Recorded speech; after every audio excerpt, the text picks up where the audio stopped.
আসন্ন ঈদুল আজহা উপলক্ষে আমাদের মাননীয় প্রধানমন্ত্রী একটা মিটিং ডেকেছিলেন তার সভাপতিত্বে। আমরা সেই সবার কিছু সিদ্ধান্ত জেলা প্রশাসকদেরকে জানিয়েছি।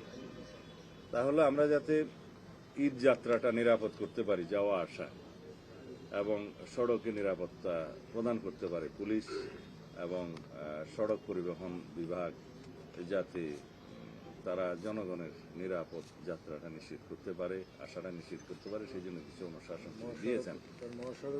সেরকম সিদ্ধান্তগুলোর মধ্যে একটা হচ্ছে সড়ক মহাসড়কের উপরে কোন রকমের পশুর হাট অনুমতি দেওয়া হবে না।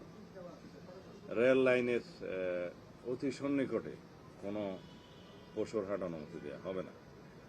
আর যে সমস্ত হাটবাজারে, বড় বড় হাটবাজারে অনেক সময় দেখা যায় যে বিভিন্ন জালিয়াতি হচ্ছে, সেগুলো বডি ক্যামেরা নিয়ে পুলিশ পাহারা দিবে এবং অনেক জায়গায় জাল নোটের কিছু কারবার দেখা গেছে অতীতের অভিজ্ঞতা। সেখানে জাল নোট ভেরিফিকেশনের জন্য পুলিশের পক্ষ থেকে কিছু মেশিন সরবরাহ করা হবে।